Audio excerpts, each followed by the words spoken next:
Hi friends, வணக்கம் அனைவருக்கும். பெண்கள் மனதளவிலும் உடல் அளவிலும் தன்னம்பிக்கை கொண்டவர்கள் என்று சொல்லுவாங்க. பார்த்துடுங்க, இந்த நம்மளுடைய தன்னம்பிக்கையை அழிக்கிறதுக்காண்டிட்டே இந்த சைனா பின்னாலேருந்து விளையாடுது. பார்த்துடுங்க, ஏன்னு சொன்னால் நம்ம போடுற ப்ரோக்ராம் எல்லாம் எப்படி நம்மளுடைய ஜிமெயில் ஐடி எடுக்கிறது, நம்மளுடைய பர்த்டேயும் நம்மளுடைய டேட் ஆஃப் பர்த்தும் பேரும் தெரிஞ்ச உடனே நம்ம அடித்த உடனே அவங்களுக்கு போகிறது போல் இப்போ சைனா நம்மள்ட்ட நிறைய விதத்தில் விளையாடுது. சைனாவின் முக்கிய குறிக்கோளை நம்மை முன்னேற விடாமல் தடுக்கிறது. நமக்கு அவங்க மோசமான விளைவுகளை உருவாக்குவாங்க. அதுபோல் அவங்க நம்மளுடைய நம்பர் கிடச்ச உடனே கார் ஆக்சிடெண்ட்டை உருவாக்குறது, நமக்கு பலவீனங்களை உருவாக்குறது, நம்ம வாழ்க்கையில் மைண்டை அப்படி பிழிங்கிறது, கசக்கி பிழிஞ்ச போல் ஒரு டெவில். அவங்க ஒரு சாத்தானுடைய ஒரு வல்லமையாட்டு இந்த சைனா மாறிட்டே இருக்கு. இப்போ என்ன சோசியல் மீடியாவில் எல்லாருக்கும் தெரியணும். பார்த்துக்குங்க, இனிமேல் வேறு வழி இல்லை. ஏன்னா நானும் அமுங்கி சரி அது பெருசாக இல்லைன்னு நினச்சிட்டே இருந்தேன். ஆனால் சைனா நமக்கு பெரிய விளைவுகளை பின் விளைவுகளை தந்துகிட்டே இருக்குது. சைனா ஆப்புகளை பயன்படுத்துவோம் பார்த்தீங்களா, அதை வச்சு அதுவும் இந்த கான்டாக்டை பிடிச்சி அதை விளையாடிட்டே இருக்குது.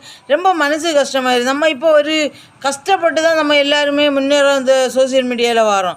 அதை தடுக்கும்படி அந்த சைனா என்கிட்ட விளையாடுதுன்னு சொன்னால் நான் உலகத்துக்கே தெரியணும். பார்த்துடுங்க, அதுக்கு நீங்கள் உதவியாக இருக்கு. பல மக்களுக்கு உதவணும்னு சொல்லிட்டு அந்த ஒரு நல்ல ஒரு நோக்கத்தோடு தான் அந்த சோசியல் மீடியாவில் வந்தேன். ஆனால் எனக்கு பின்னாலேருந்து என்ன வலிக்க வைக்கிற அந்த சைனா நான் இப்போ அந்த நாட்டை அப்படியே கசக்கி பிழியணும் போல இருக்கிறேன் மனசுக்கு. அப்படி முதல்ல எல்லாம் நமக்கு தெரியாது. பார்த்துருங்க, நம்ம ஜிமெயில் ஐடியை போட்டுட்டு எப்போது நார்மலாக இருக்கிற போல நினைப்போம். இது இப்போ வாட்ஸ்அப்லேயும் விளையாட தொடங்கியாச்சு. பார்த்துருங்க, நாதாரியா. அந்த நாதாரியா என்ன செய்யணுன்னா, நம்ம ஃபோட்டோ அங்கே வாட்ஸ்அப்பு கனெக்ட் பண்ணிவிட்டு என்ன செய்யணுன்னா, அங்கே வாட்ஸ்அப்லேயும் எம்பி கேபி ஜிபி எல்லாம் ஒரு ஃபோட்டோ வரணும்னா அது என்ட்ரு பண்ணும்போது நம்ம ப்ரெஸ் பண்ணால் அதில் கேபி ஜிபி எல்லாம் எடுத்தால் தான் ஒரு ஃபோட்டோ வருது. வாட்ஸ்அப் அப்படி ஒன்றும் செய்யாது. வாட்ஸ்அப் டைரெக்டாக என்ன செஞ்சேன்னா ஃபோட்டோ அனுப்பி தரேன்.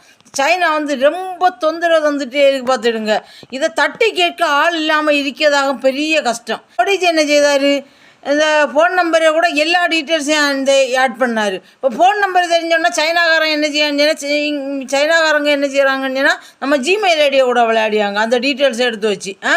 இங்கே நம்ம அடிக்கும்போது அங்கே போகுது. எனக்கு பெரிய தலை வேதனை இந்த சைனாக்காரனோட ஒரு நிம்மதி இல்லாமல் பண்ணியானோ. வல்லவனுக்கு புல்லும் ஆயுதம் சொல்லி இதுதாங்க.